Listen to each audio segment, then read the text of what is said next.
Nelson. I'm a senior in landscape design at NC State, and owner operator of a small local business called Sustainable Landscaping Solutions NC. I've been gardening my whole life, and uh, here we'll move over to the. Of course, we're recording, and it wants to. Sorry, guys, I'm not. I told Akil Yeah, this is my first presentation online. it worked before, So so now we're at my billing page, but we're gonna go not back. paying your bill today, I tell you that. Well, we're gonna go back to this PowerPoint and get started. So I'm very excited to talk to you guys about planning a little bit. It's something that I think is really important, and kind of can make or break your garden. So a little about me. I was born in Raleigh, grew up in Emerald Isle. I probably moved here when I was like 6. Um, like I said, I'm a senior in landscape design at NC State, owner operator of small business Sustainable Landscape Solutions (NC), and I'm a full time cat dad of these two beautiful girls. That is Mittens with the mittens, and that is her sister. Her name is Sissy, um, and they are what keeps me going through the day. So we're going to talk about planning today. And the reason it's important is because it's very often we see that improper planning leads to high maintenance requirements. Like this is the wrong plant in the wrong place. This puppy is very much overgrown its container. They probably thought this puppy was going to be very small when they first got it. And, this is a good metaphor for plants as well, because oftentimes we see the plant at the store, it's small, it's manageable, and then we put it in a place where it's not going to be successful. And that can also go for um, the other way around when sometimes things don't thrive. So, what is a landscape management plan? I pulled this from the Seattle government website, the extension agency there, but it's basically just a written plan outlining your utilitarian, ecological, and aesthetic objectives. In layman's terms, that just means how do you want it to look? What do you want it to do? And its ultimate goal is to reduce the costs and labor that goes into it. This is what the NC State Extension Agency provides for all North Carolina gardeners. And this is a small snippet of the page. Um, your plan probably isn't going to be this in depth, but using resources like this is really important to figure out what you have and deal with it. I highly suggest going to this website. I wanted to put it in here first because this is where I go to reference things a lot.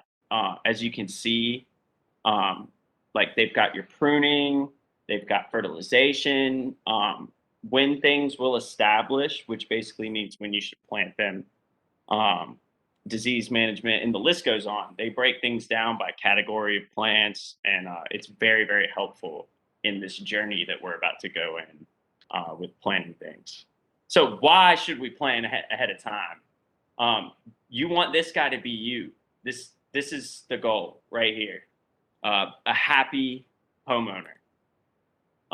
But what does that entail? So we want to reduce the inputs, and that's labor, money, and time.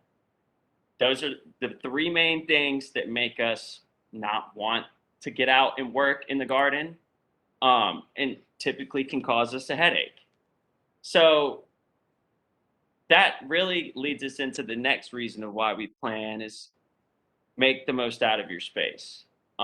Now, I'll be honest, I haven't spent much time in the homeowners association over there in Village Lakes, but I assume y'all are kind of like the rest of Raleigh in that no one's really pushing over an acre of land.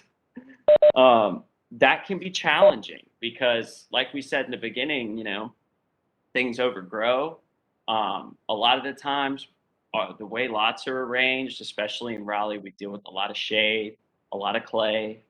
So there can be a lot of extenuating circumstances that make this difficult. Um, so here we are, right plant, right place, function.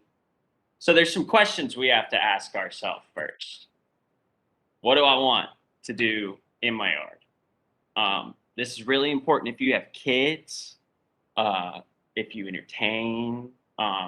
Those are really the two main things, other than like storage and really any other activities that you may be doing out and about.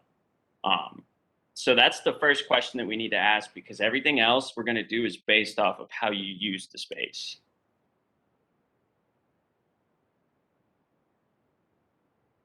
What are my standards? So we're all different. Um, this is something that we really have to address, and that's, do I need my lawn weed free? You know, how do I feel about the shape of my plants? Do I need things to be completely tidy? Um, if you're cool with that, it's good to know ahead of time. But if you're not, now is the time to make that decision, because how you set up your plants and how you do things from right now until the end of the season in November, it's going to all determine on how you're going to feel about it.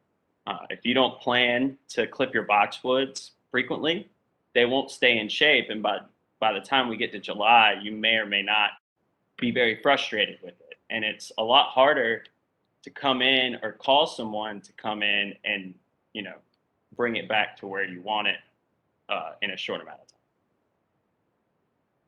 The third question that we got to ask ourselves is, what do we have? What plant materials am I working with?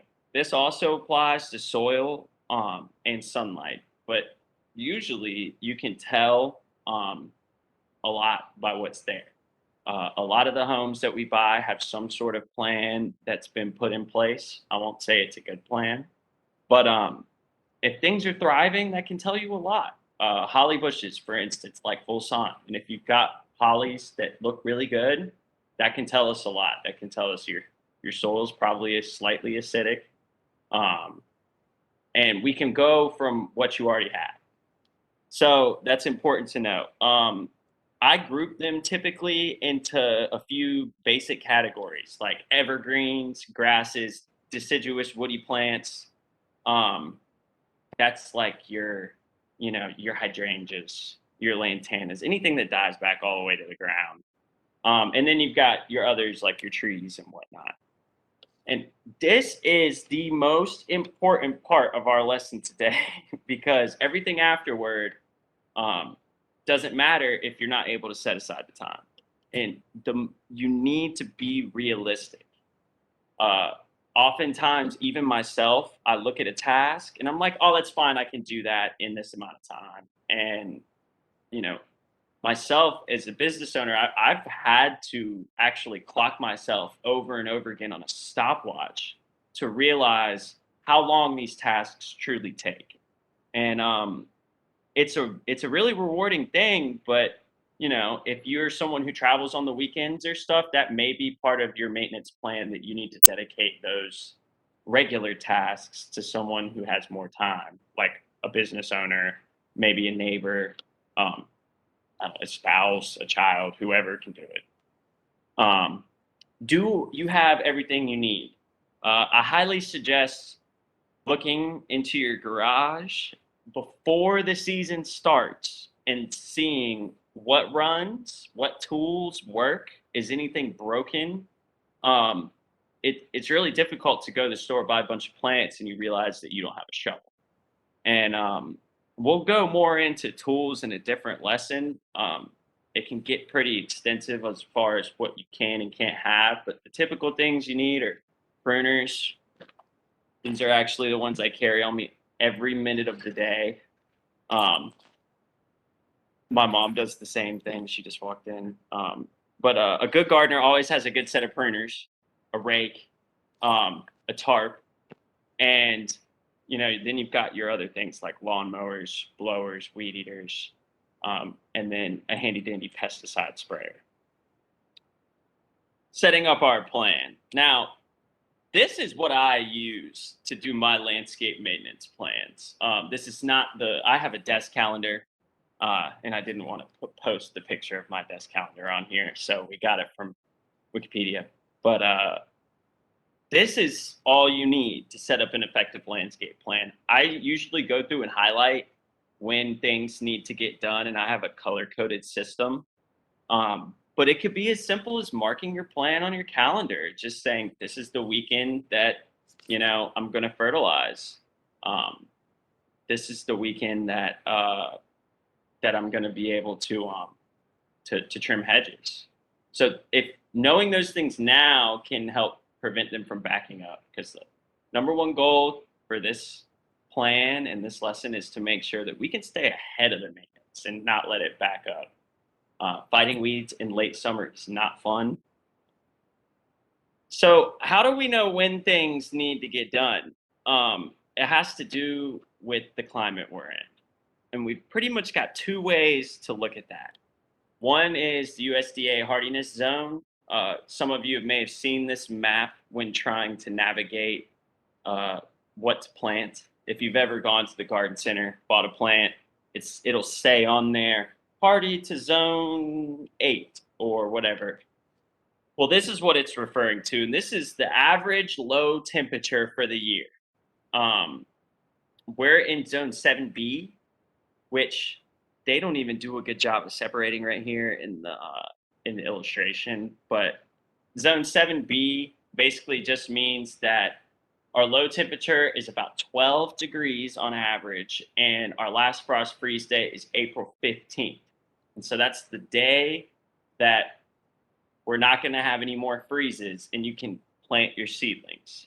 Um, it can be tricky to align here. For instance, our last frost freeze date is April 15th. That's when the USDA says that spring has begun. Well, I don't know about y'all, but I'm pretty convinced spring has begun, typically at the beginning of April.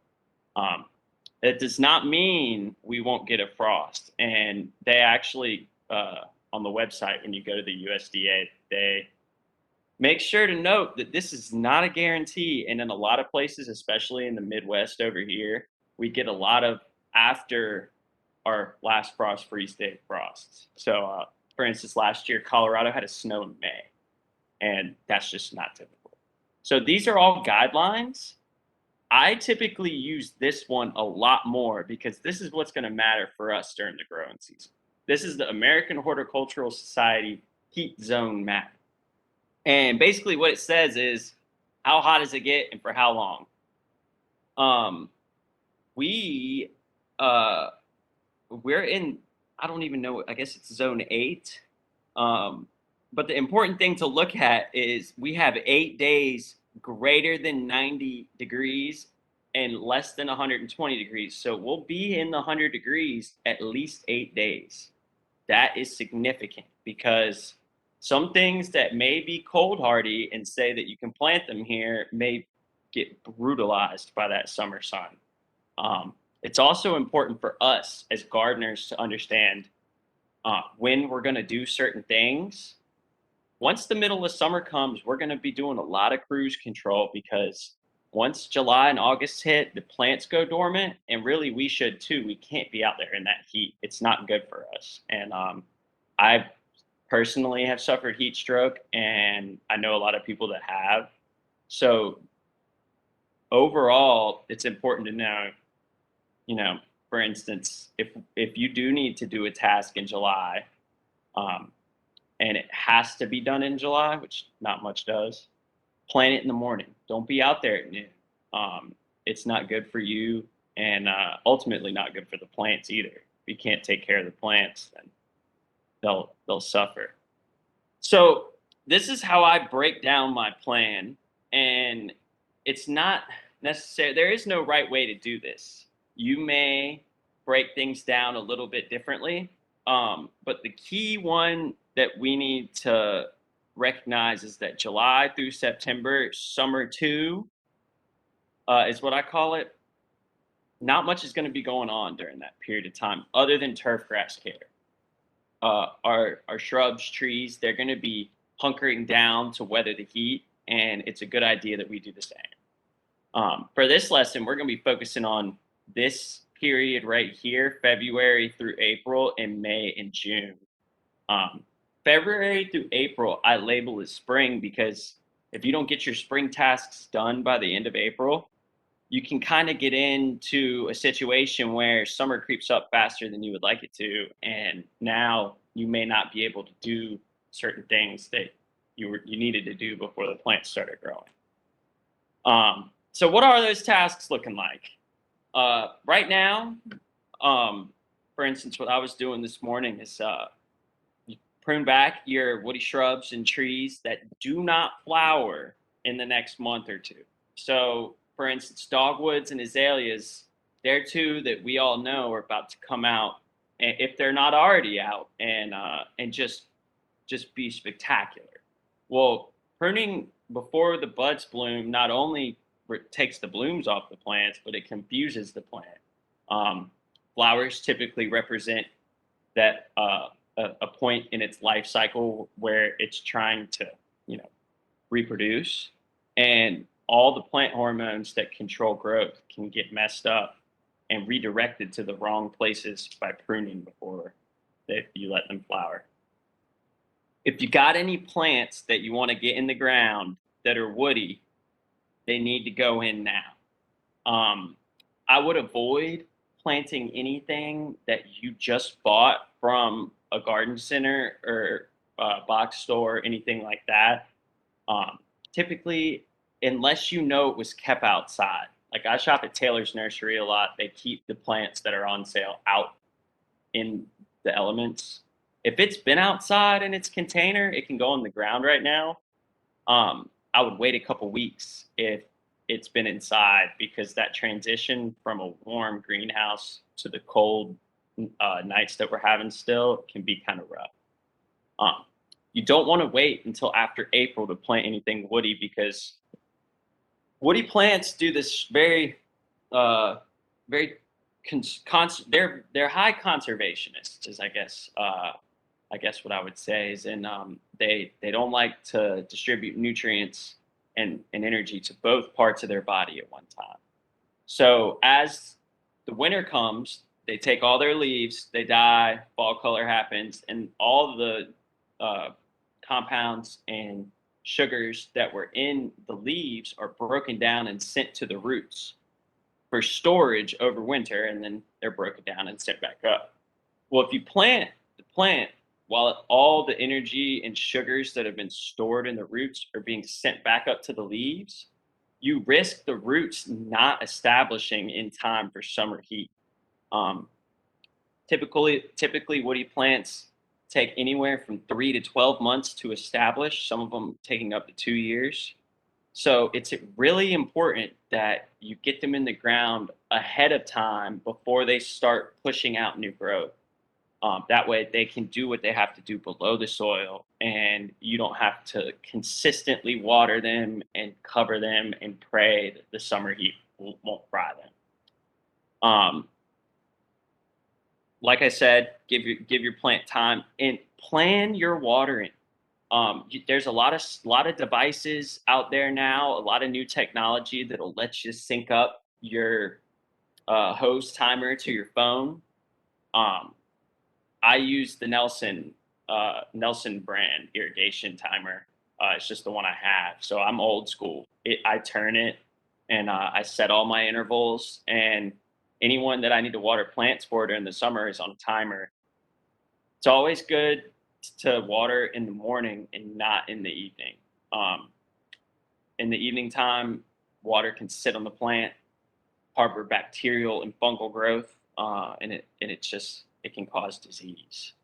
Um, Cutting back your perennial shrubs and grasses. Liriope, there's a star next to this one. A lot of people don't do this, and I see it frequently, is you need to hack it back to the ground.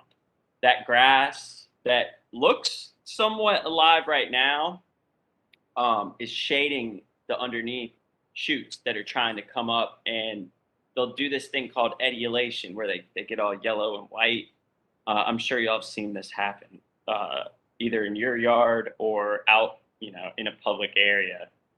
And they start to get really ratty where there's that mixture of brown, yellow, white growth, and then the dark green lush growth or variegated growth, whichever you have. Hydrangeas are another big one that does this kind of same thing. It's like a half dieback. They won't die all the way back to the ground because we don't get cold enough, so they hang out and they'll start pushing out this weird, ugly growth amongst the dead stuff. Sorry. Another good thing to plan for during the season is allergies. Um, this is not on my PowerPoint, but if you have allergies, it's good to go ahead and stay on a regimen before you start introducing yourself to pollen. I have not done that, and you can hear. So, what else do you need to be doing right now? Mulch. Mulch is one of the most underestimated landscape tasks and attributes that you can have in your garden. Not only does it look good, applying mulch reduces weeds because over winter everything's sitting under the soil and amongst your other mulch. Birds have dropped seeds. It'll help cut down on the amount of germination you have in the springtime if you cover it. Literally, the mulch just smothers the weeds, allowing a nice fresh, surface on top, and then the weeds never get any light. Uh, Organic mulches and naturally dyed mulches provide natural fertilizer and improve soil health. This is not referring to bagged brown mulch from Lowe's, rubber chips, things like that. You can get naturally dyed mulches. A lot of the larger delivery service mulch places dye their own mulch, and those dyes are all natural and non-toxic. I do not personally use um, big box store bags. I find that they typically have a lot of fermentation in them, and um, it's a little bit more unreliable on what dyes they have. Chip drop. A lot of y'all may have heard of it. And y'all, please feel free to cut me off and ask any questions if you need to. I'm I kind of planned on some, but I'm open and open to anything. So this is one that I actually want to find out how many of y'all have been or have used chip drop in the past or planning to this year. Um, if you didn't know about it, Raleigh gives you free mulch. It's not dyed, so it's going to be more of like a playground mulch color, um, and it's typically pretty fresh. But they'll they pull up in your yard, drop off a big old truckload full of mulch. You can tell them whether or not you need a 5 or 10 yard thing, and um, and it's awesome. So they're a good uh, route, especially if you're on a budget to get mulch and just kind of spread it day to day.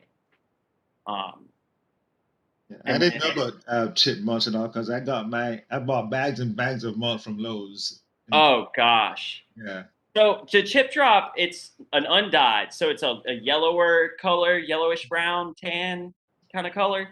Um, that I'll actually make sure that if any of y'all are curious about any brands or anything for dyes, um, I've recently my vendor for landscape supplies contacted me about um, just whether or not I'll be dyeing mulch this season, and gave me a big fact sheet on natural dyes, so I can provide anyone with that sheet if they would like it.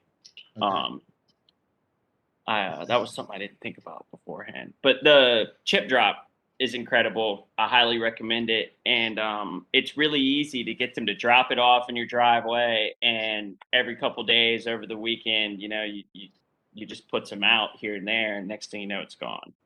I will say, typically, if you hire someone to do it, it'd be about $100 a yard installed, or like 60, $70 an hour for the crew to come out and spread it.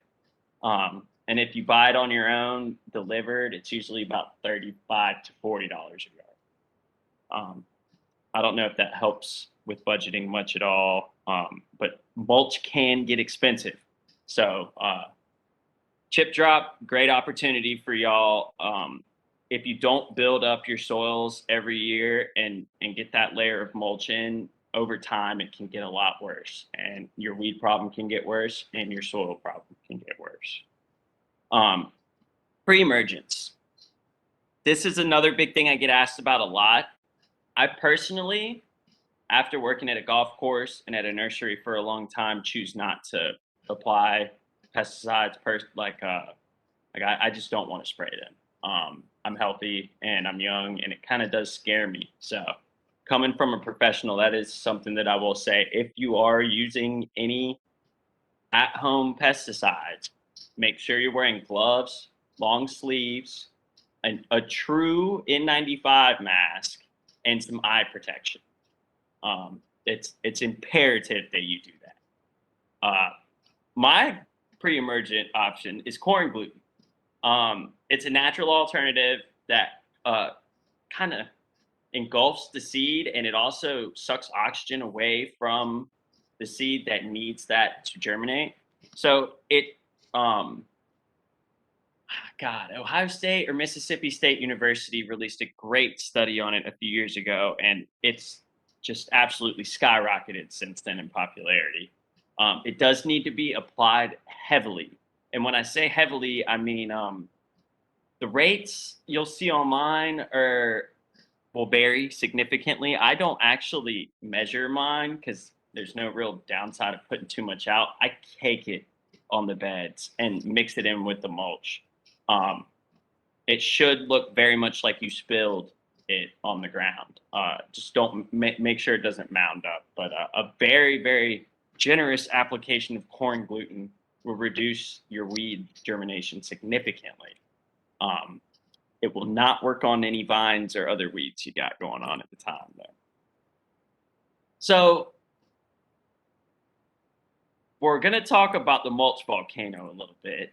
And this is something that I see too often and don't really get much asked about, which is the scary thing. This is a sad tree over here.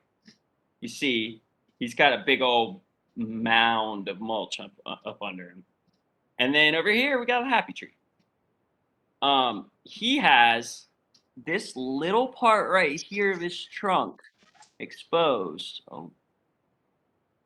And that's called the root flare. So the root flare, if you think about a very large tree, is the part that, that you draw that goes down. We should all be familiar with that section, even if we didn't know what it was called. That portion of the tree is extremely, extremely important in health. So now, girdling is this process which you guys might be familiar with if you've ever hit a tree with a weed eater and cut all the way around the tree, or any reason to have hit a tree. Once you cut the bark all the way around the tree, it's called girdling, and it will die. It can die in as little as 6 months. We've seen some die in as little as 3, but those are typically very juvenile trees. Your larger, more established live oaks and things, they are in a little bit of a different category. But it's a good rule of thumb to just focus on not piling anything on the root flare of the tree. Mounding soil like this above 2 to 3 inches can also smother your soil and cause bacterial and fungal growth. We'll actually look at a picture here in a minute of some roses that have black spot, and that's in other plants. It's typically called Phytophthora, but roses are a little bit tricky. But we all know it as root rot or black leaf, or there's many different other names. Those are exacerbated by piling mulch up. To the point where the soil can't actually exchange oxygen and CO2 with the atmosphere. Seems like we're going a little far in depth on these little things like this, but we're planning for success. And one thing that we want to do is think about the long-term implications of what our actions are now in the landscape. Me and Nikhil were actually talking about patience before anyone joined in. This is one of those things of it may seem like you should pile mulch on top, make it look good right now, but patience is key in building up your area over time like this while keeping your root collar exposed is the way to do it. If you do see, say you got your mulch installed or whatever, and this does happen, just push it away. All you got to do is spread it out and dome out the mound more and make sure that you expose that root collar. Hey Duncan, going back to girdling for a second. So I have some Japanese maples. Yes, And sir. I was paying someone to, do like cutting the grass and stuff and doing the trimming and whatever. And they use that little weed whacker thing that you get and cut around the bark of my um, Japanese maple. Right. And I showed it to him and said, listen, yeah, you just killed a tree. He said, no, it's not dead. It's like, it is going to die. Anyway, I saved one, but what I had to do was to get there pretty much and put a mound around the area to encourage the root to grow downwards. Basically, Yes. right. So I had to do that to save one So, tree. um, so it's you're referring to layering, right? Where you had to put the branch down. No, so he basically girdled the trunk of one tree, and pretty much Okay. it's not taking food back to the roots. That's why it dies. So Right. what I did is perhaps like how sometimes you circumpose plants. Right.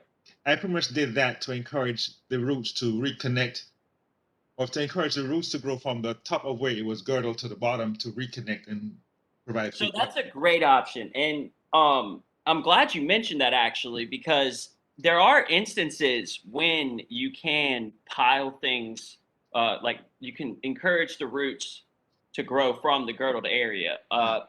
It's very specific to each tree.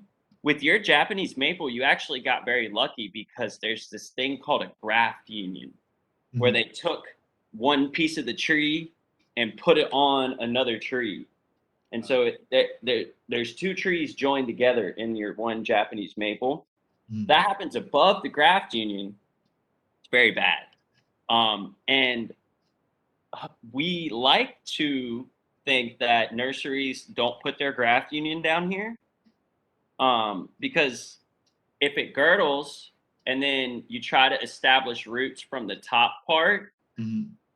that tree won't grow in the soil that you have the other roots in, if that Okay. makes any sense. Makes sense. Um, the top part of the tree is very delicate and it is put onto a very strong and hardy rootstock. Um, it would be like, I don't know, taking the head off of a very sick person and putting it onto a healthy person's body, I guess. Mhm. Um, it's very weird, but they do. They move limbs from one thing to another. And there are a lot of things that you can do that with. I know pine trees really don't mind if you girdle them and then reestablish the soil level at that point in time. But I will say it's a gamble every time. Mhm. And if you do ever have a tree that's girdled, um, a good other move is to put candle wax over the wound or saran wrap it. Um, it it seems kind of simple, but that's how they attach the graft to the other part of the tree. So you want to protect that vascular tissue. It's a lot like us if we cut ourselves, and think of girdling as cutting an artery or a vein. We have to get that patched up very quickly. Uh, I'm very actually happy to hear that you were able to save your tree. Yeah, saved one. Yeah. Yeah, Um, that's the other one. so then those are probably pretty good statistics to let you know. I try to make sure that everyone understands that I talk to and introduce into gardening and landscaping that it's a journey.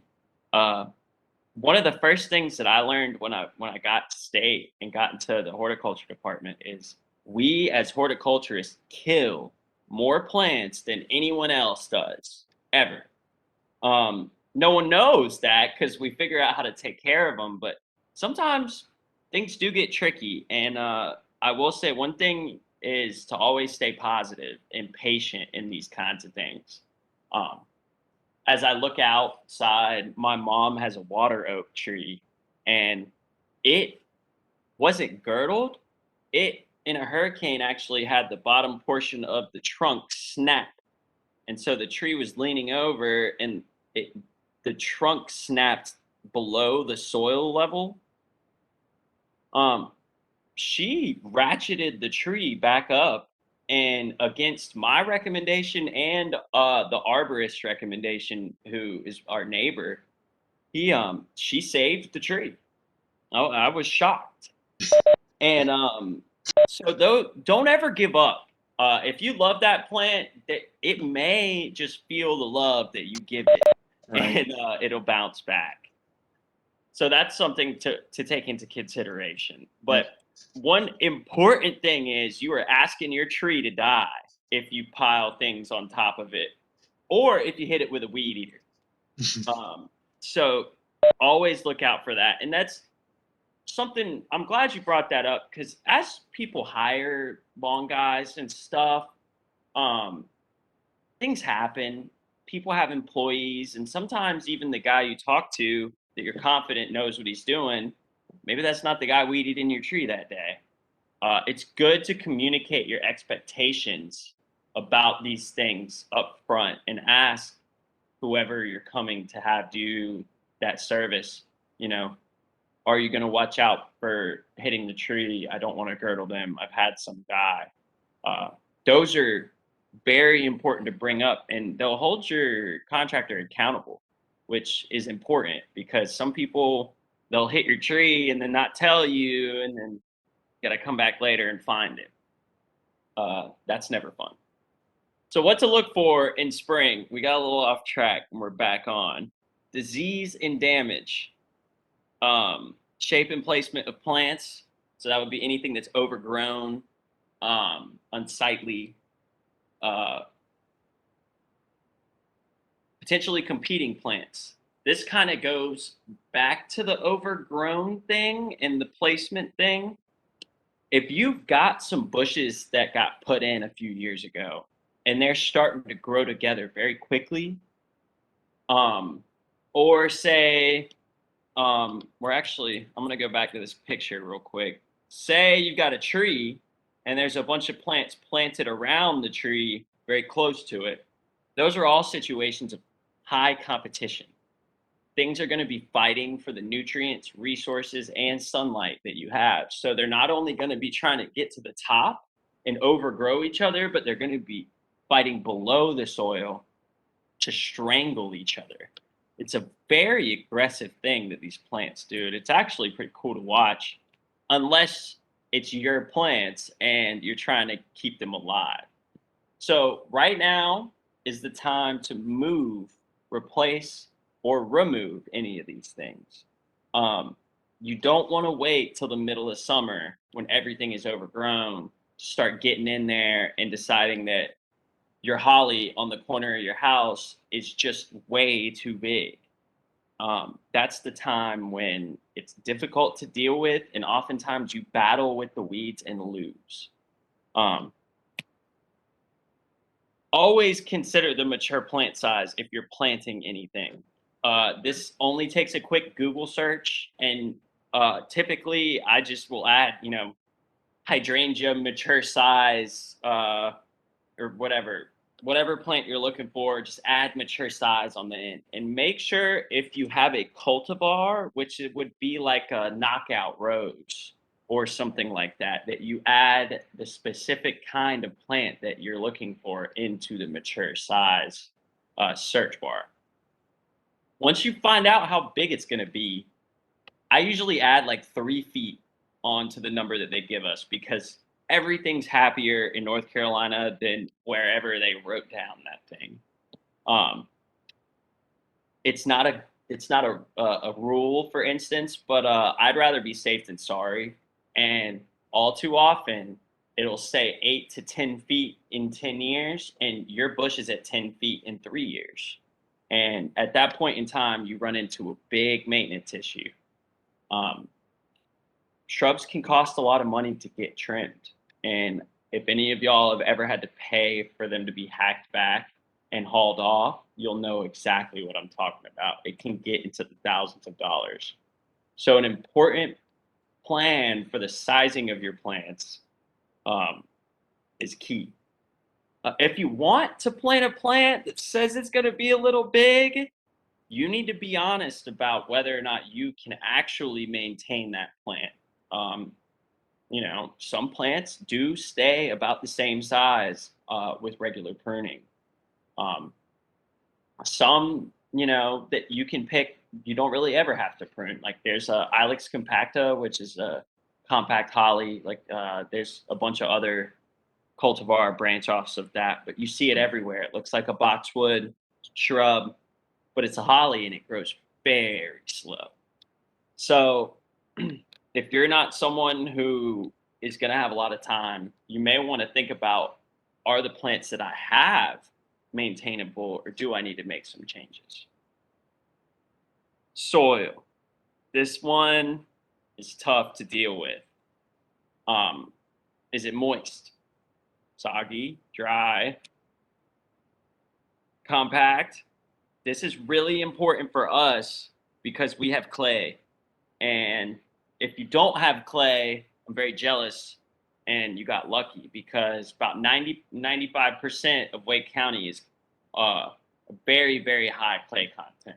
At some places, it is pure clay, which is not only difficult to dig in and messy, but clay lays flat on a microscopic level, so no air particles can exchange through it. This can create, very much like the mulch can, an anaerobic environment where bacteria and fungus just thrive.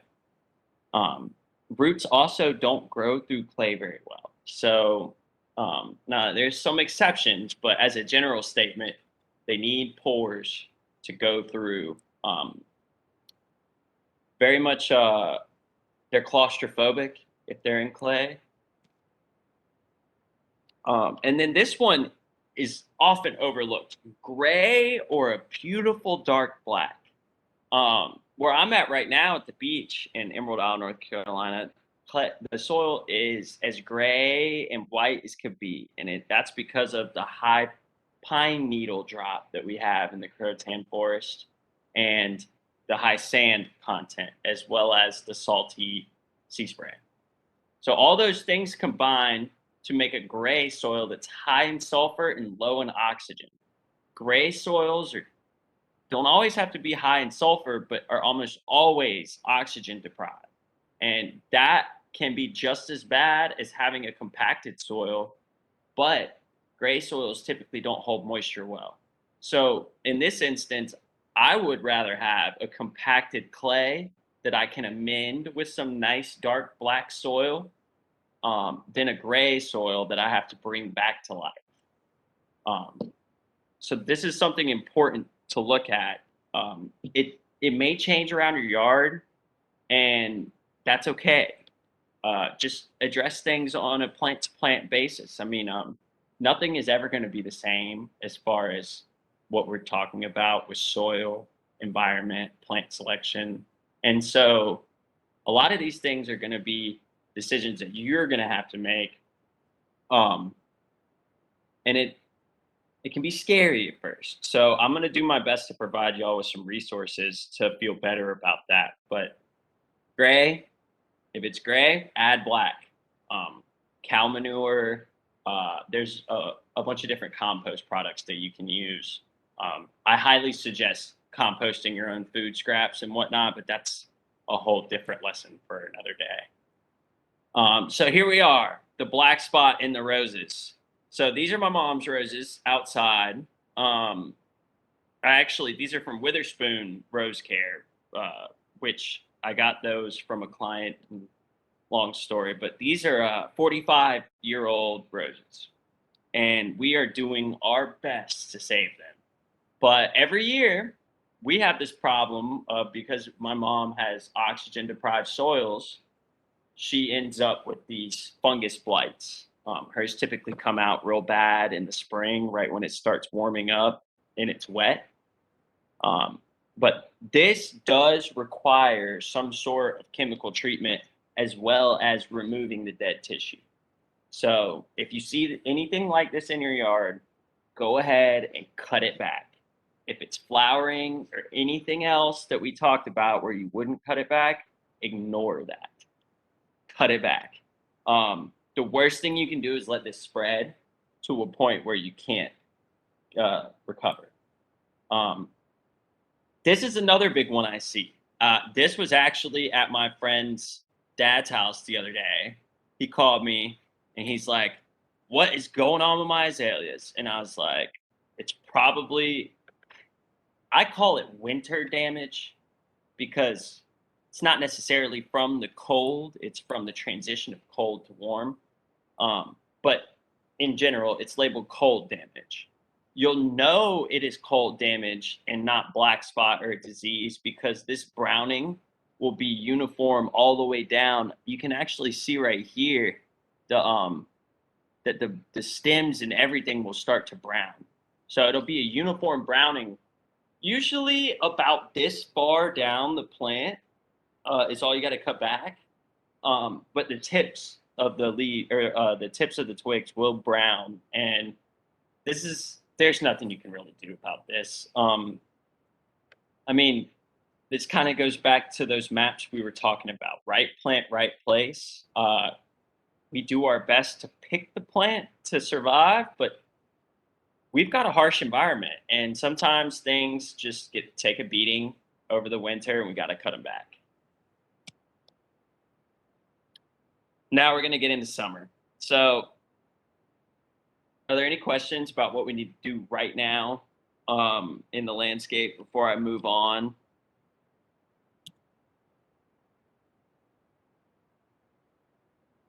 No? Cool. All right. Well, we'll get into summer. So, you'll notice that May through June, that's not the full summer season, but it's when we're going to get our summer tasks done. And by summer tasks, I mean, this is right around when your weed, if you have a weed problem, it's going to start raging. Um, Getting on top of it now is very important. I guess it cut me out, but yeah, now is when your yard can get out of control. Um, what do I use? I use a 5% bleach solution mixed with Dawn dish soap and water. You have to be very careful with this solution. It is very similar to Roundup in that it'll kill anything it touches.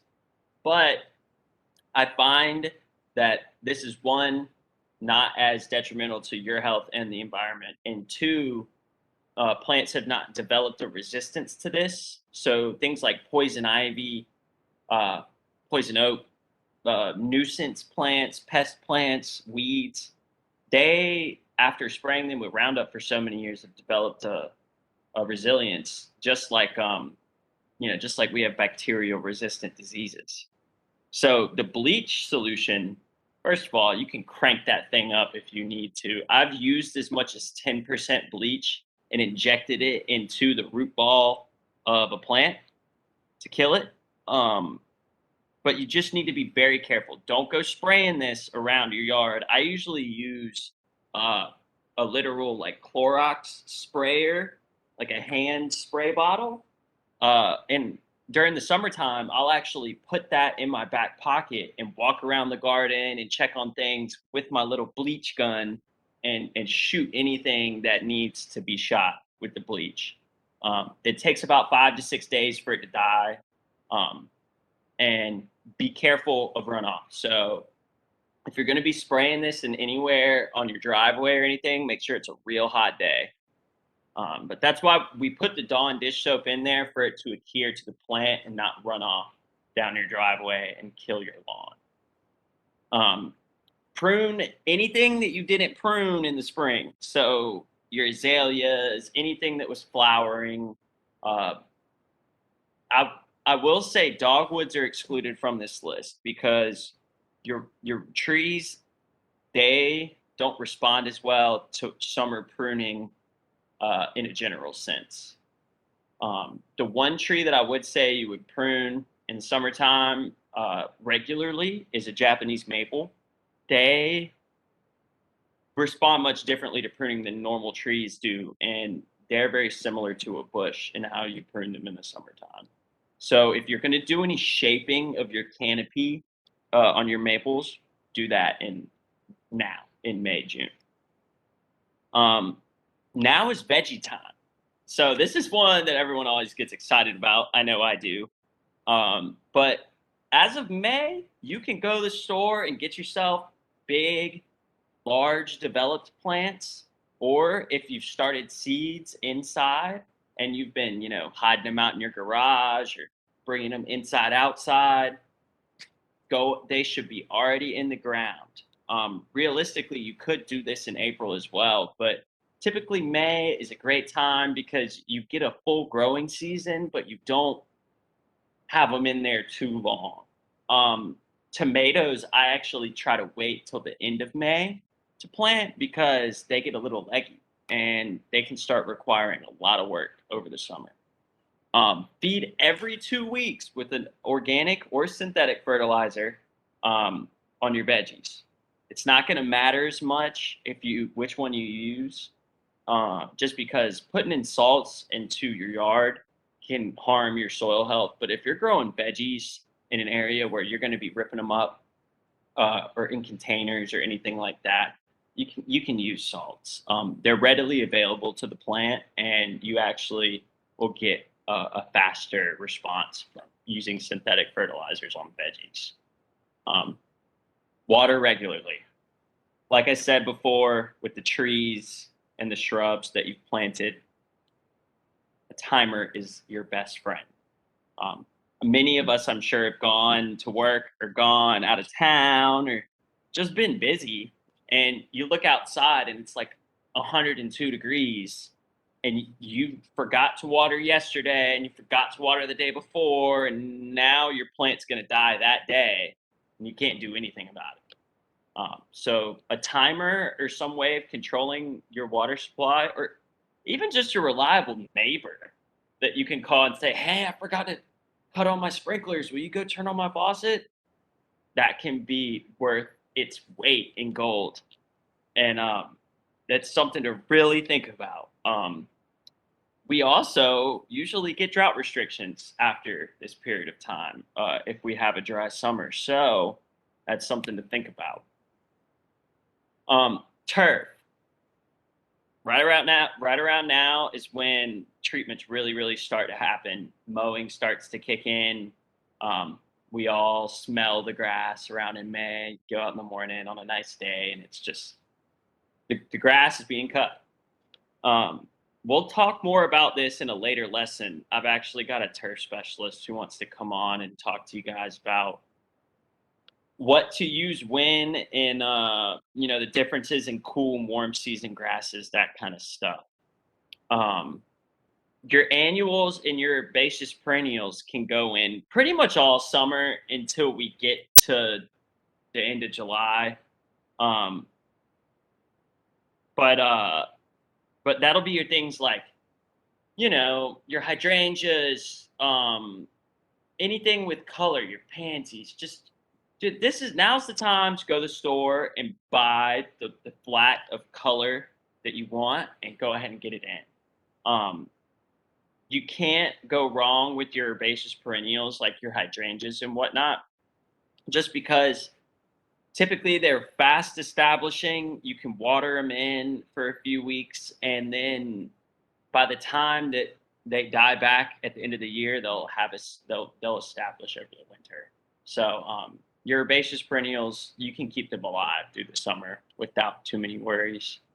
Um, like we talked about earlier, water in the morning, um, that it reduces disease and allows for for complete drying out of the water rather than sitting on the plant or in the soil.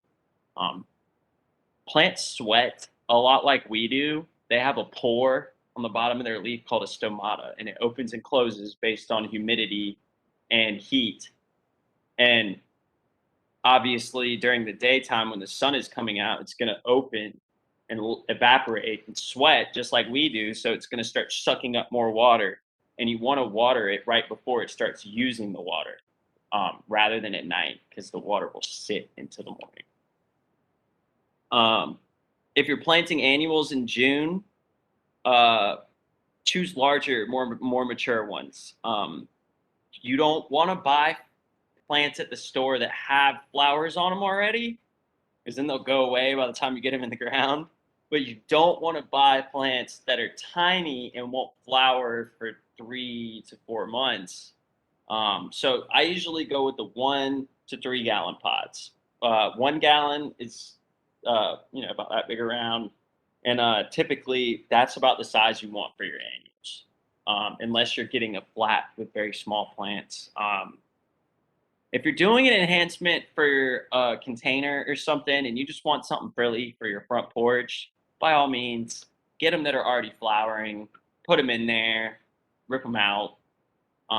There are no wrong answers as far as what you want to do. There's only how to keep your plants in the best position that they can be. So if you feel like you're breaking a rule or something that we've talked about today, one, remember it's not a rule, and we're all learning how to do this better and better every day. Even the most experienced horticulturist I know and have learned from will tell you that. And shoot, you might find a right answer that we don't know. So we're going to get into the hot months here, July through September. You don't do much. You're going to be cutting your grass, and I did not include turf care on this page for that reason, because this is the time when turf is in full swing. But as far as your ornamentals and everything goes, you're not really going to be pruning much. Only cut anything if it's just flowered. And that also goes down here to deadheading, which some of you may have heard of with your roses. Deadheading is simply removing the stem and flower, which the stem that the flower goes on is called the pedicel. Much like pedestal, if you need to remember it. So the flower sits on its pedestal, and basically you want to take that whole thing off all the way back to the branch. And what this does is signals to the rose that it needs to produce more flowers and that those flowers were damaged and lost. And a rose's number one priority is to attract pollinators. So what it does is when you remove the deadhead, it's like, oh shoot, our flower bud is gone. We didn't get pollinated. It didn't work. Let's throw out more flowers. And by deadheading your spent flowers, this applies to black-eyed Susans, really anything in the yard that's flowering during the summer. Deadhead it, and you can likely get a second round of blooms in, if not a third and fourth round of blooms. So that's something exciting that you can do. Fertilization, anything that's blooming or about to bloom, I would hit them with some fertilizer, and then your veggies.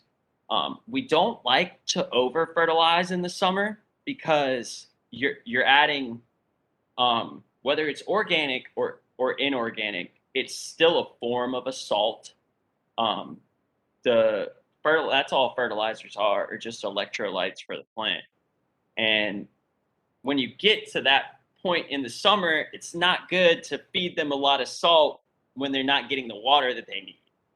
And all too often, I see people water all summer long with Miracle-Gro fertilizer water, and they wonder why their plant's dying, because they're watering it, they're fertilizing it, it's getting sun. But too much fertilizer can be a very detrimental thing in the middle of the summer. So your main focus in the summer is damage control. How are we going to deal with this heat? I would keep some very thin sheets out, um, and anything that's at risk of burning, like Japanese maples, for instance. I mean, I know I talk about them a lot, but they're a plant that likes to be in full sun, but can't handle the full sun of North Carolina. So it either needs to be covered with a shade cloth or some form of, gray sheet. You got to get something over it. It plants sunburn like we do, and just remember, if it's tough out there for you in the middle of the day, it's tough out there for your plants, and we may need to give them some help. So that's about it. We're not going to talk about fall very much until the end of the season because that's so far off. I really want to kind of focus on things that we'll be doing over the summer. The next lessons that I put together for y'all are a start to finish rose garden. Pruning, a lost art, and that's going to focus a lot on hand pruning of woody plants and trees. So a lot of y'all see people break out the hedge trimmers first thing when they got to cut stuff. We try to avoid that, and we'll talk about why and how and when to prune during that period of time. Turf tips with Antonio. That's one of my best friends, colleagues, co-workers that I've worked with for a long time. I was actually telling Akil he's recently gone on a pro disc golf tour. So I didn't really know that you could get paid to play disc golf, but he's doing it, and he's going to talk to us sometime in the next few weeks about really in-depth turf science and what you guys need to know, and probably way more than you would ever need to know about turf. Got a lesson for us about when should I hire somebody? I put it in quotation marks because I don't know if I'm the only one that's thought, I feel like I should hire somebody for this. And oftentimes we never do because we're intimidated by the process or we don't know when that time is. There is a fine line in a project where you would have saved money by getting someone to do it that's better qualified or more equipped. And we'll talk about that because for a lot of us gardeners, that's the last thing we want to do is hire somebody. And it's important to know when, how, why, and what we can do as gardeners to help make the person we hire have the best chance at success for what the job is required. Nuisances in the garden. I think this is going to be a big one. We'll talk about poison ivy and deer.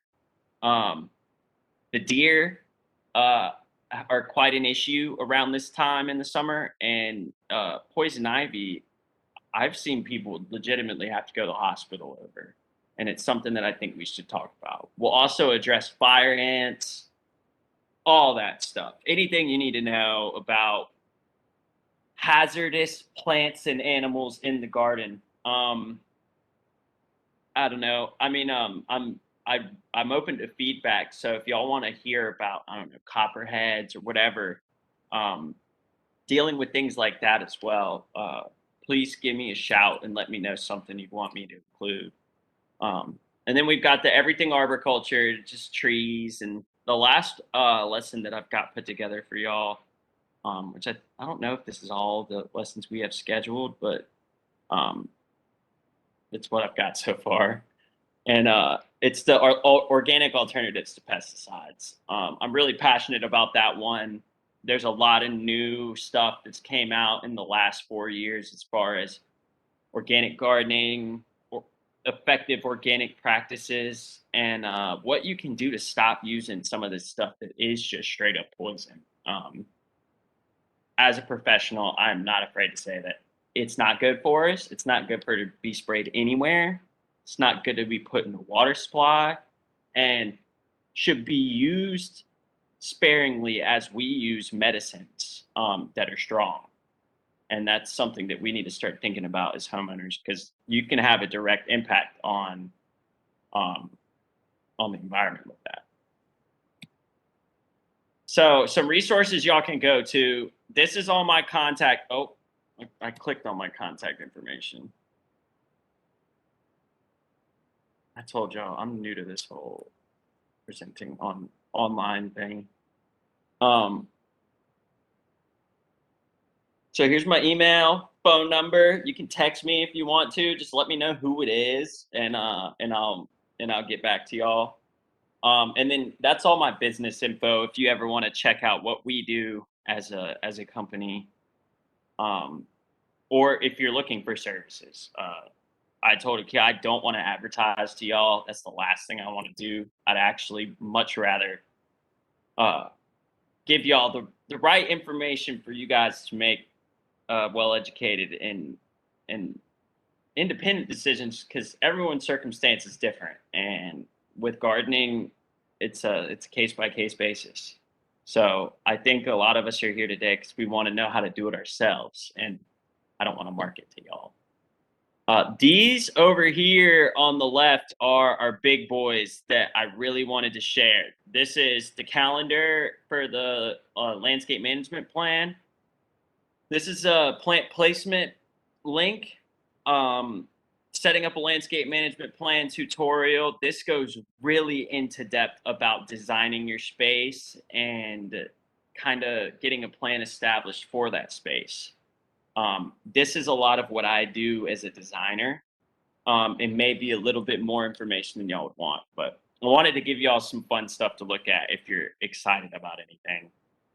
Um, the American Horticultural Society maps, they have other maps that get crazy about when our seasons change, what the likelihood of our seasons being extended is. So if you're into maps, I don't know, there's your map page.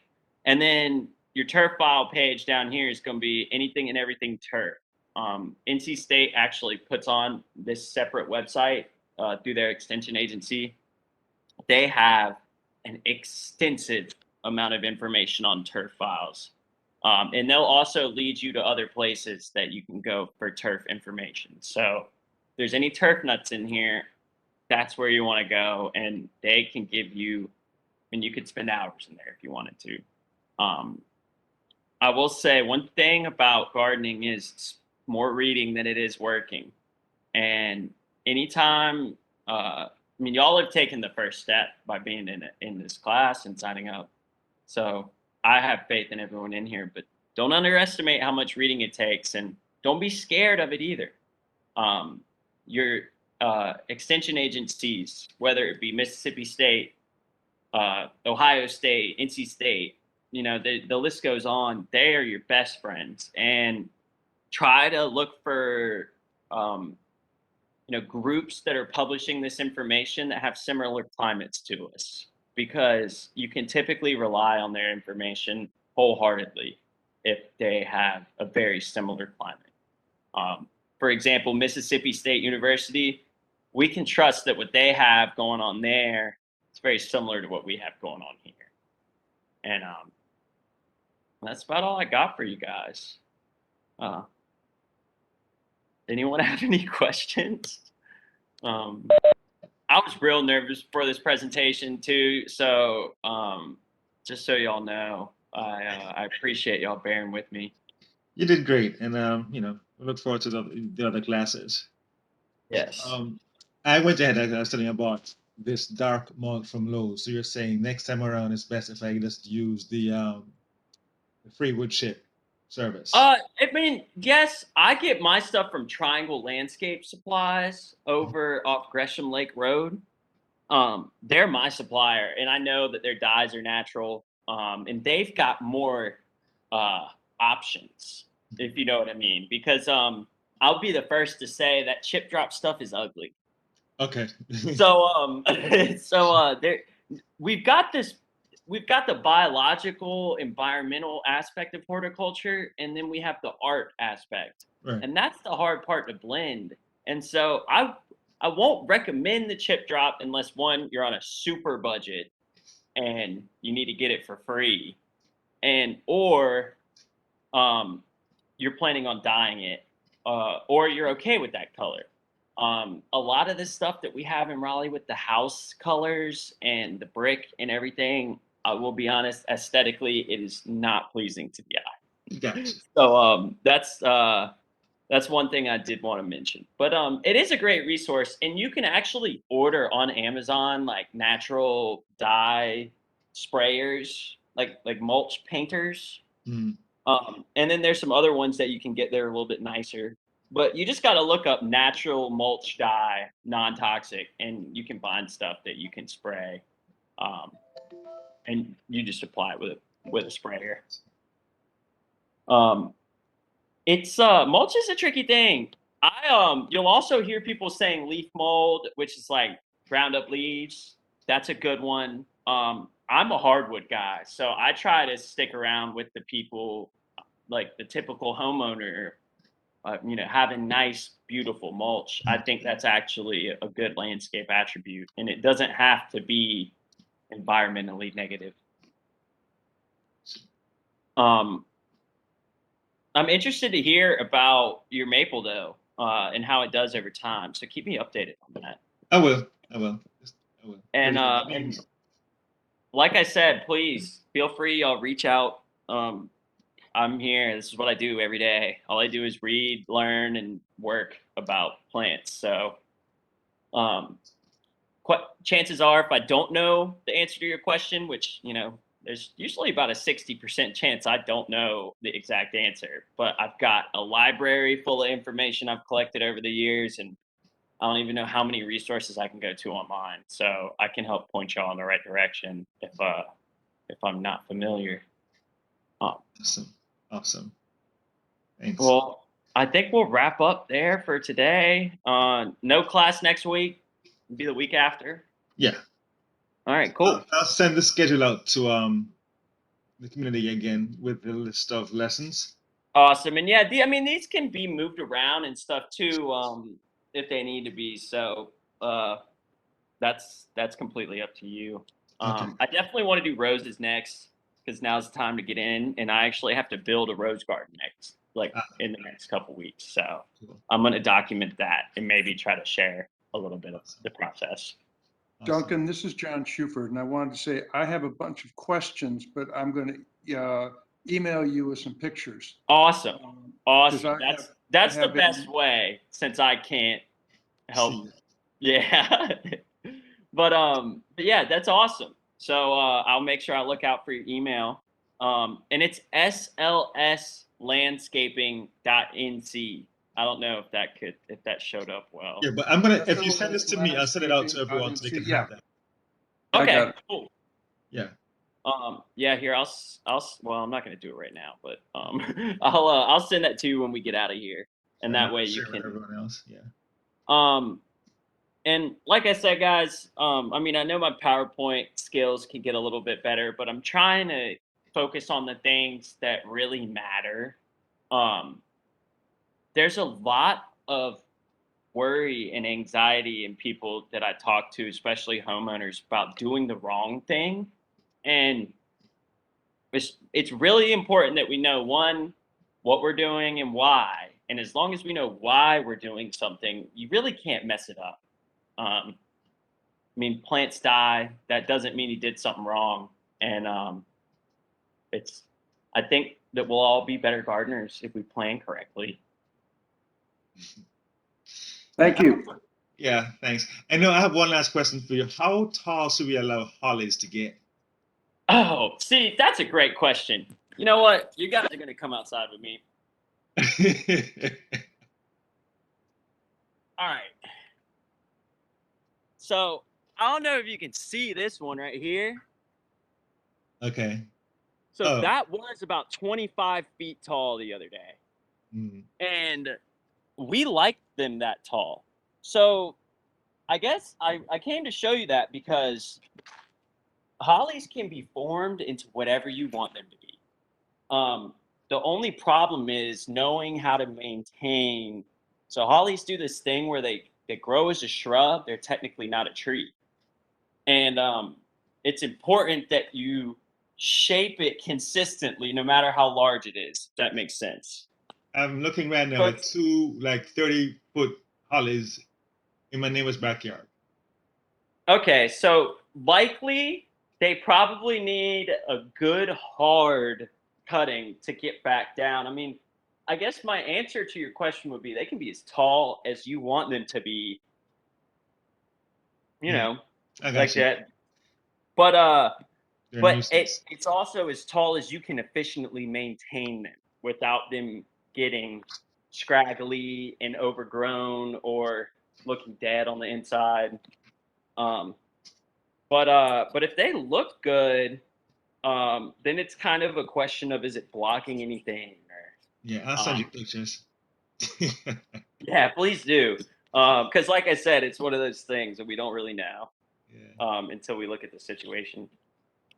All right. But I appreciate you guys so much, and I'm excited to keep doing it. It helps me, uh, you know, teaching people. And my girlfriend actually wanted to come join. She's in here. Her name's Carly. Carly, say hey to everybody. Carly. Carly, Hi, don't be shy. everyone. Hey. She's been wanting to see me teach, so because I always told her I want to be a teacher. So this And is a Carly, we great actually had a larger number sign up for this, but I don't know what happened. I guess it started and they're out doing something. I don't know. I'm hoping they're all watching the state UNC game, but you Oh, know that's just me. but yeah, I'll Go definitely Wolfpack, share by the this way. with. I Okay, think we lost. I don't really know, so I need to go I'll check that find out. score. But I'll make sure I send the email so we can get it out to everyone, and Okay. look to hear back from me on y'all's questions in the coming days. Thank you, Duncan. Appreciate you. All right. Thank you so much. I appreciate y'all.